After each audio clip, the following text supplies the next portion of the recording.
CEPEC Internacional presenta Visión 2020, un programa para profesionales y empresarios con temas y entrevistas del mundo actual basados en el libro de mayor venta, la Biblia. Esto es Visión 2020. Iniciamos.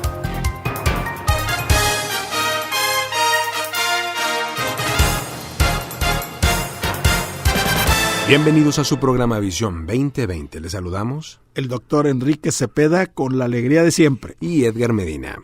Hoy presentamos el programa 864, Dejando atrás la soledad, segunda parte. Para iniciar escuchemos Juan, capítulo 16, versículos 26 al 32. En aquel día pedirán en mi nombre, y no digo que voy a rogar por ustedes al Padre, ya que el Padre mismo los ama, porque me han amado y han creído que yo he venido de parte de Dios. Salí del Padre y vine al mundo. Ahora dejo de nuevo el mundo y vuelvo al Padre. Ahora sí estás hablando directamente, sin vueltas ni rodeos. Le dijeron sus discípulos. Ya podemos ver que sabes todas las cosas y que ni siquiera necesitas que nadie te haga preguntas. Por esto creemos que saliste de Dios. ¿Hasta ahora me creen? Contestó Jesús. Miren que la hora viene y ya está aquí, en que ustedes serán dispersados, y cada uno se irá a su propia casa, y a mí me dejarán solo. Sin embargo, solo no estoy, porque el Padre está conmigo. Yo les he dicho estas cosas para que en mí hallen paz. En este mundo afrontarán aflicciones, pero anímense. Yo he vencido al mundo. Doctor, pues iniciamos un programa agradecidos una vez más con June Hunt y el ministerio que dirige, Esperanza para el Corazón, por la amable aportación que han tenido para los contenidos de esta emisión. También queremos agradecer a aquellos que se han puesto en contacto con nosotros de la audiencia a través del correo visión2020internacional@msn.com. Gracias por tomarse el tiempo, por escribirnos, por hacernos llegar sus mensajes. Estamos hablando, doctor, desde hace algunos programas y continúa con la misma temática sobre la soledad. Un mal de nuestros tiempos, un concepto que debemos de considerar que es distinto al estar solo. Correcto. Estar solo es una situación física que eventualmente se llega a dar y que es sana, pero el vivir una soledad es un aspecto emocional negativo. Y hemos estado dando algunos pasos para dejar la soledad. Uno de ellos fue dejando la amargura atrás, entender el dolor de los demás, iniciar un plan de ocuparnos, de hacer visitas, de hacer llamadas, mandar textos en nuestro celular, etcétera, que nos van a ayudar a que la soledad no eche raíces en nosotros. A conectarnos con otros. A conectarnos con otros. Y uno de los aspectos más relevantes y fundamentales es que hay que aprender a buscar maneras de expresar el amor a otros. Y eso era tan importante, fíjate, de cómo ayudar y ver que me interesa la necesidad de mi prójimo, o la necesidad de mi vecino, o la situación difícil por la cual están pasando. Y a veces, fíjate qué interesa, a veces el no decir una palabra significa más que ir y tratar de darle un sermón a esa persona de exhortación o de que pues no puedes llorar. ¿Cuántas veces hemos oído eso de que los hombres no lloran? Y eso no es cierto. Claro, es una gran falsa, sí. Ahora, el ofrecer ayuda es algo importante. Enviar, por ejemplo, una tarjeta, una nota, inclusive anónima eventualmente, pero el estar sembrando cosas positivas en la vida de otros es importante. Y los detalles son muy trascendentales en situaciones como estas, muy importantes. Ayudar a alguien a que termine una tarea también nos conecta a nivel relacional y esto ayuda a que eventualmente pues no estemos experimentando una soledad. Así es, y hacerlo sin esperar nada a cambio. Sí. Y eso es muy importante. Sí, regalar detalles a las personas con las que trabajamos, personas con las que eventualmente llegamos a convivir, que comuniquen el amor y el afecto de Dios por ellos. A través. Ahora, hay otro paso que debemos dar. No exigir que los demás cambien. Fíjate qué importante. Sí. A veces queremos que la gente cambie. Hay personas que están solas porque piensan que todo el mundo debe de cambiar menos ellos, ¿no? Son personas que deben de aprender a ser flexibles y a dar a otros la oportunidad de crecer. Y si verdaderamente están mal, bueno, orar por ellos. Sí, traerlos en oración. Desarrollar un corazón que reporta amor y aceptación a los demás. Qué importante es eso, ¿eh? Intentar hacer la paz con todas las personas, con quienes se dejen, con quienes sea posible. Y no demanda la perfección de uno hacia los demás. Dice el Salmo 62, versículo 5, Alma mía, en Dios solamente reposa, porque de Él es mi esperanza. Fíjate que otro paso tan trascendental e importante, y yo lo considero una prioridad, al menos en mi propia vida, es comenzar a asistir a un grupo donde se está estudiando la Biblia, a un grupo. Yo tengo un grupo a las 5:30 de la mañana, los miércoles, de puros varones. Una docena de varones van a esa hora a un restaurante, nos vemos ahí en las mañanas. Y estoy sorprendido. Y cuando ellos traen a alguien que está pasando por una situación difícil, a lo mejor nada más viene 1 mes, 2, 3 meses y se retira, pero ya estuvo con nosotros pasando por ese momento difícil en su vida de soledad. Sí, y experimentando, por ejemplo, el auxilio, el abrazo fraternal de personas que le llegan a comprender. Estupendo.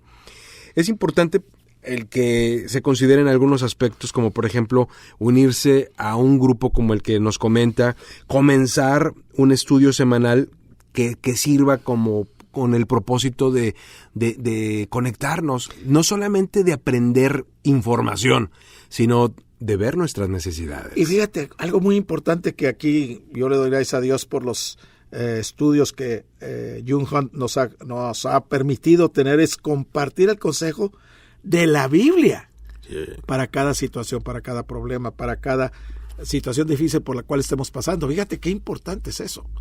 Y hay, gracias a Dios, hay suficientes pasajes bíblicos en la claves bíblicas para la consejería. Sí, la serie que publica Esperanza para el Corazón. Y está enriquecido con mucha palabra de Dios. Sí, por supuesto. Y algo que va a hacer que las personas estén cerca de nosotros es no demandar de ellos perfección, la perfección que ni nosotros tenemos, por supuesto. Así es. Y tenemos que ser muy cuidadosos. No dejando de congregarnos, dice Hebreos 10:25, como algunos tienen por costumbre, sino exhortándonos, y tanto más cuando veis que aquel día se acerca. Estamos escuchando Dejando atrás la soledad, segunda parte. Búscanos en Facebook como programa Visión 2020. Regresamos. En Visión 2020 nos interesa conocerle. Escríbanos a apartado postal 1960 en Monterrey, Nuevo León, México. Código postal 64000. Si nos quiere escribir por correo electrónico, la dirección es todo seguido y en minúsculas. Visión 2020 Internacional @msn.com. Visión 2020. Uno se convertirá en 1000.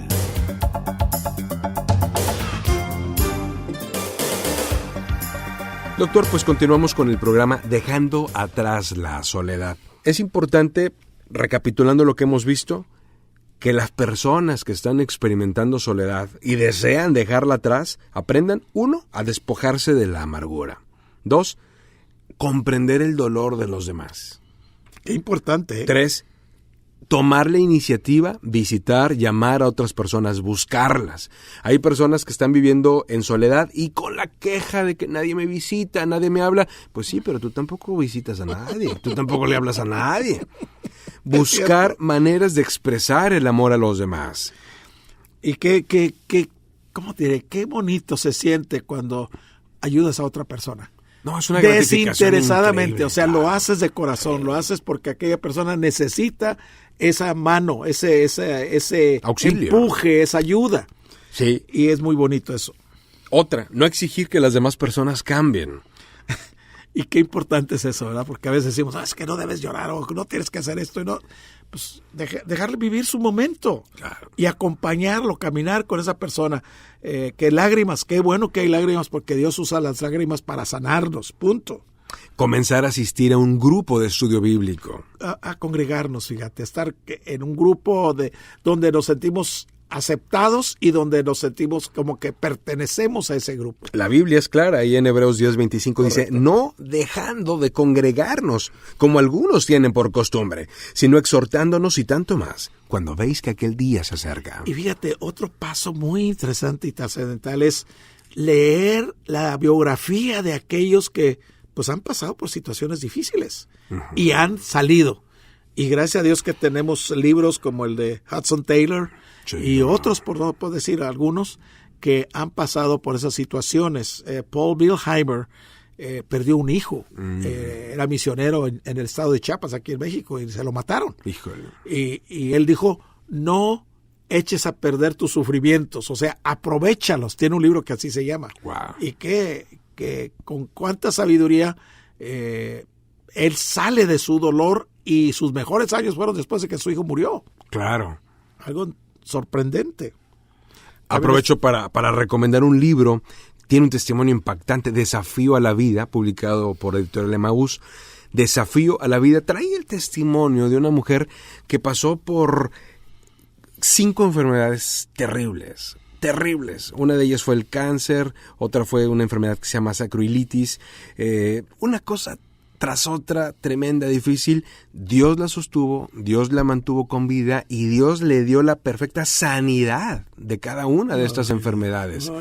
Y este tipo de testimonios nos ponen como en el parámetro de lo difícil que es la vida y lo bendecidos que hemos sido. Nos ayuda, Claro, nos ayuda mucho a crecer, y gracias a Dios que esa mujer pues escribió su testimonio. Sandra Pinto es la autora, recomiendo ampliamente ese libro. Qué bueno, gracias. Y acuérdate de Corrie ten Boom. Oh, sí, cómo ¿Te no. acuerdas de esta mujer que vivió años terribles? Ella escondía a los judíos para que no los mataran. El refugio secreto es el Ándale. libro que cuenta su testimonio. Es un libro que actualmente no está publicándose, muy difícil de conseguir. Yo creo que hay un problema ahí con derechos de autor, lo que es ese libro, y El contrabandista de Dios, el testimonio del hermano Andrés. Son libros que lamentablemente están agotados, y no solo eso, sino yo creo que por ahí debe haber alguna situación legal. Los libros están completamente descontinuados porque tienen altísima demanda hasta el día de hoy. Fíjate, pero el testimonio es impactante, y cuando leemos ese tipo de cosas, algo ocurre con nosotros. Decía San Atanasio, la sangre de los mártires es la semilla de la iglesia. Así es. Y cuando vamos a libros que nos permiten ver cómo es que otros han vivido la vida en Cristo, cómo es que otros han padecido inclusive esta vida, dice la Biblia misma, el que quiere vivir piadosamente en Cristo sufrirá persecución. Va a padecer persecución. Cuando leemos ese tipo de testimonios, nuestra fe es alimentada de una manera fortalecida. Otro libro es el de el libro de los mártires de John Fox. Correcto. Ese es un libro, fíjese, llegó un momento en que en Inglaterra era más leído el libro de los mártires que la propia Biblia, porque no había Biblias. Fíjate. Entonces se reunía la iglesia y leía el libro de los mártires, que presenta el relato de la muerte de los apóstoles y de ahí para adelante. Sí. Increíble. Otro libro es Locos por Jesús, publicado por Unilit. Libros que presentan testimonio tras testimonio de cristianos de la antigüedad y de cristianos actuales que siguen entregando su vida por Cristo, y como eso es un antídoto contra ese sentimiento de ay, pobrecito de mí, estoy solito. Así es, ¿no? así es. Y fíjate cómo cierra esto Pablo en 1 Tesalonicenses 1, 6 y 7. Dice, y vosotros venisteis a ser imitadores de nosotros y del Señor, recibiendo la palabra en medio de gran tribulación, con gozo del Espíritu Santo, de tal manera que habéis sido ejemplo a todos los de Macedonia y a los de Acaya que han creído. Y recordemos Que a uno se convertirá en 1000. Hasta la próxima. El Comité de Profesionales y Empresarios Cristianos presentó su programa Visión 2020. Hombres y mujeres buscando la voluntad de Dios en el mundo empresarial. Escuche nuestro próximo programa a la misma hora en esta estación. Visión 2020. Uno se convertirá en 1000.